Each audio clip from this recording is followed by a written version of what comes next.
प्रियात्मन सप्रेम जय जीव स्वाध्याय तप का वर्णन हो चुका। आज इस अध्याय में हमें स्वाध्याय की व्याख्या करनी है।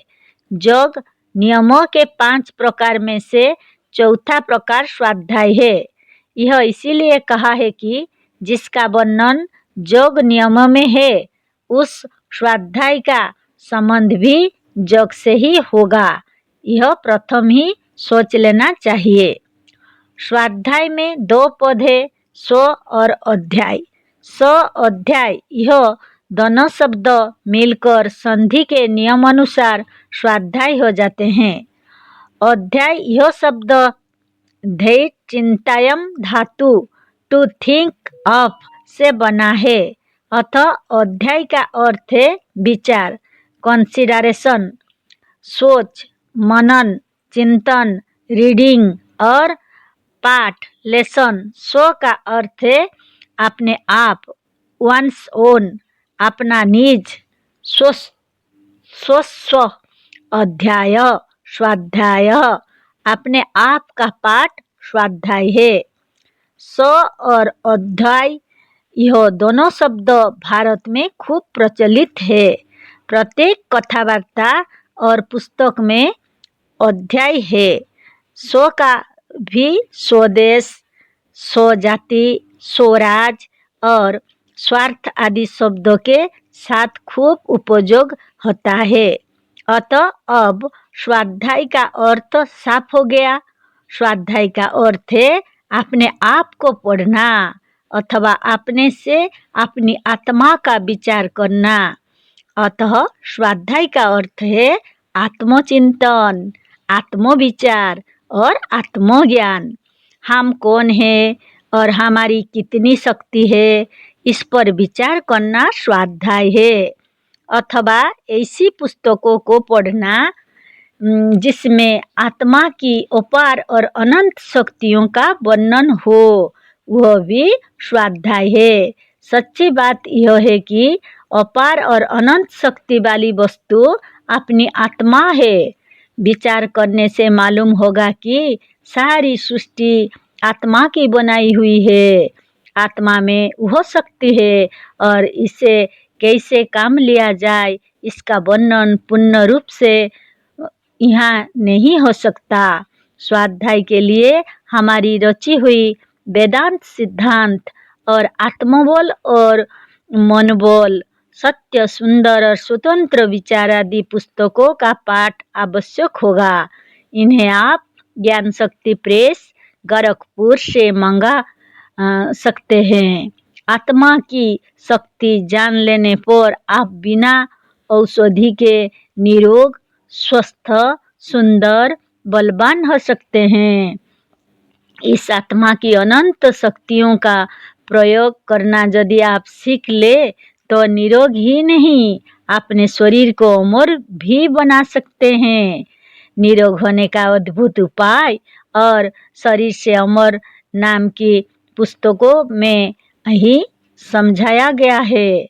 आत्मचिंतन स्वाध्याय अथवा उपयुक्त पुस्तकों को पढ़ने से मनुष्य अपनी आत्मा की उस शक्ति का पता लगा लेगा जिसमें योगी मनुष्य सर्वदा युवा निरोग बने रहते हैं। आत्मा से जब काम लिया जाता है या आत्मा जब अपनी चेतन शक्ति से काम लेती और कार्यक्षेत्र में उतरती है तो इसी आत्मा का दूसरा नाम मन हो जाता है। आत्मा का ही दूसरा नाम मन है। शरीर और संसार दोनों मनमय हैं। शरीर और संसार जड़ नहीं, किंतु इसके एक एक अणु चेतन, मनमय और आत्मस्वरूप हैं। यह बात पूर्वोक्त ग्रंथों को केवल पढ़ लेने से समझ में आ सकती है। एक आसन से बैठ जाइए और अपने मन की शक्ति पर विचार कीजिए। ऊपर हमने जिन पुस्तकों का नाम बतलाया है उनके अनुसार अपने मनोबल, इच्छा शक्ति और आत्मबल का प्रयोग करने और उनसे काम लेने से सब ठीक हो जाता है। केवल वाद विवाद से आपको अपने मन की शक्तियों का पता नहीं चलेगा। विद्वान पुस्तकों को पढ़कर केवल दूसरों को सुधारने, व्याख्यान देने और वाद विवाद करने में लग जाते हैं। आप दूसरों को सुधारने के पहले अपना सुधार कीजिए। व्याख्यानदाता, पंडित और उपदेशक यदि अपना अपना सुधार कर ले तो संसार में बहुतों का सुधार हो जाए।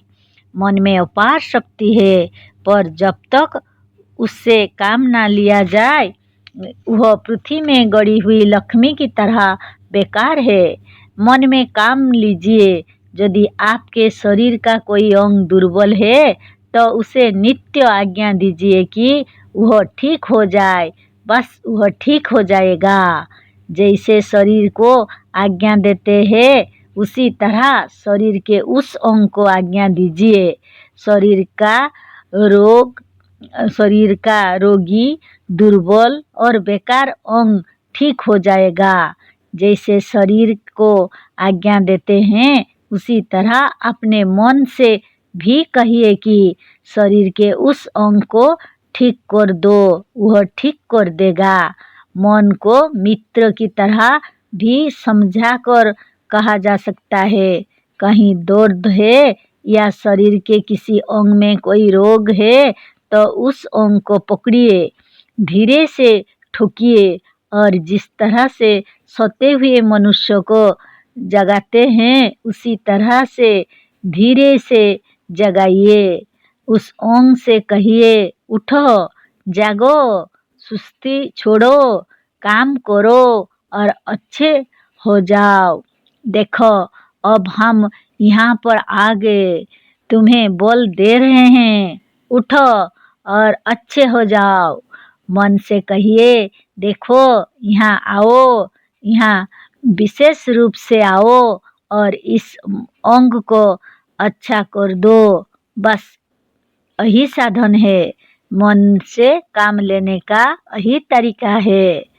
इस तौर पर जितने ही अधिक विश्वास के साथ आप करेंगे उतना ही शीघ्र काम होगा। और विश्वास के साथ शीघ्र फल चाहने से कुछ नहीं होता। खेत में बीज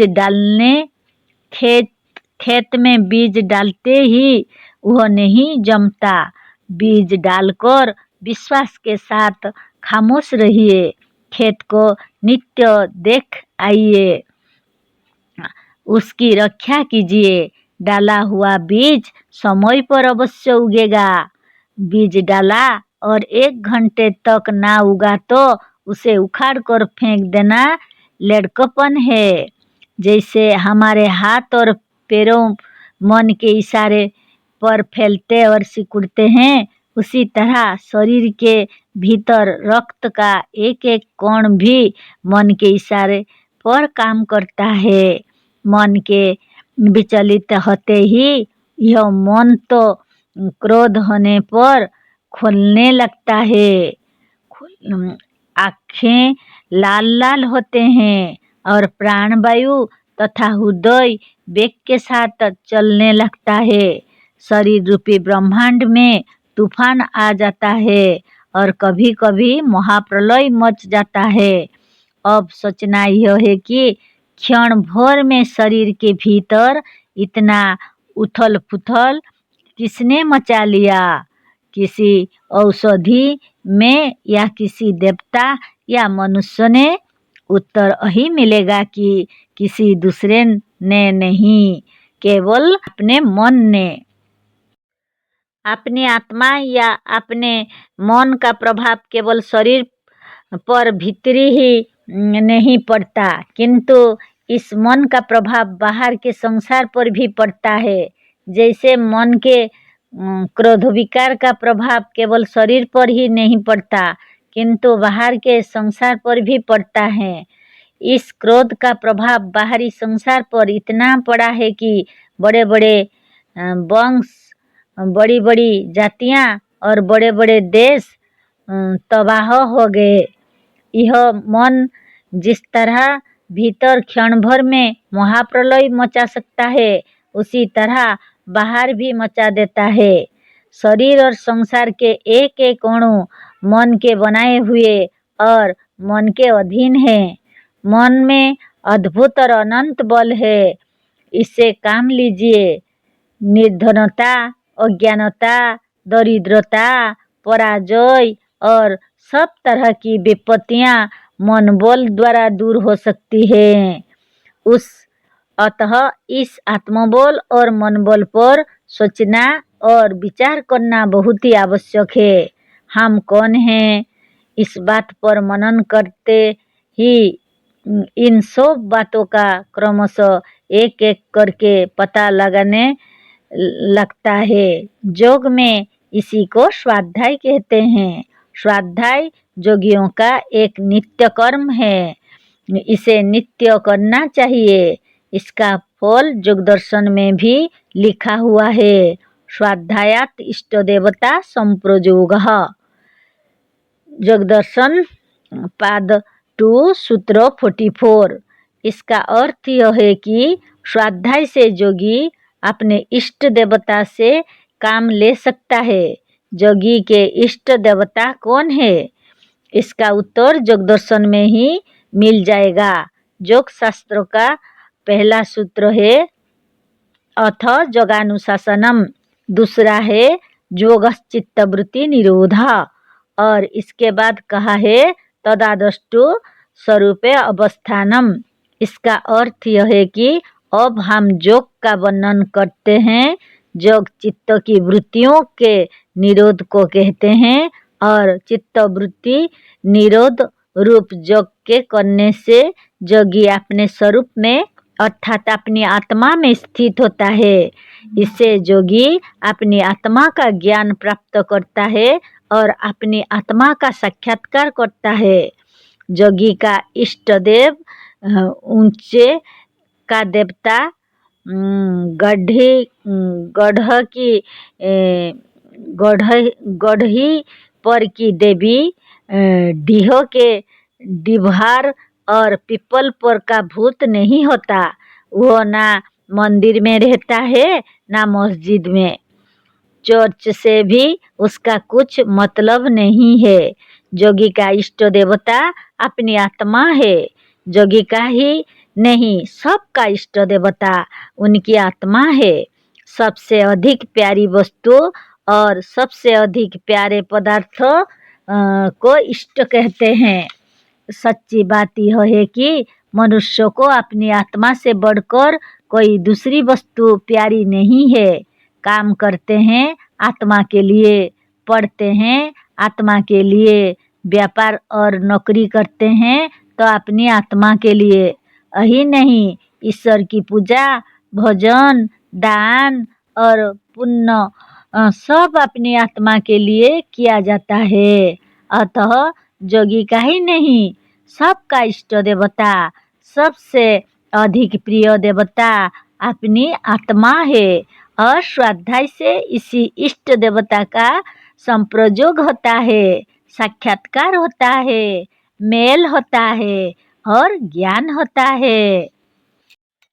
इष्ट देवता के संप्रयोग से मतलब यह है कि स्वाध्याय द्वारा आत्मज्ञान होने पर या आत्मा की शक्तियों का पता लगने पर आप अपनी आत्मा अथवा इष्ट देवता की शक्तियों को संसार के प्रत्येक कार्यों में प्रयोग करके लाभ उठा सकते हैं। और जो मनुष्य अपने आत्मबल और आत्मज्ञान का प्रयोग करेगा वह निस्संदेह हर तरह की उन्नति कर सकेगा। गीता के अध्याय 6 में भी कहा है, उद्धरेतात्मनम् आत्मनम् नात्मनम् अवसादयेत् आत्मैव हि आत्मनौ बन्धुरात्मैव रिपुरात्मनः। 5। अर्थ, आत्मा से आत्मा का उद्धार करें। आत्मा का उद्धार करने वाला कोई देवता नहीं, आत्मा ही है। आत्मा का आत्मा ही इष्ट या बंधु है, और यदि इसकी शक्तियों को जानकर इसे काम ना लिया गया तो ही आत्मा का शत्रु भी हो जाता है। अतः इसे जानकर योगी अपनी आत्मा की अधोगति से बचा ले। जय जीव।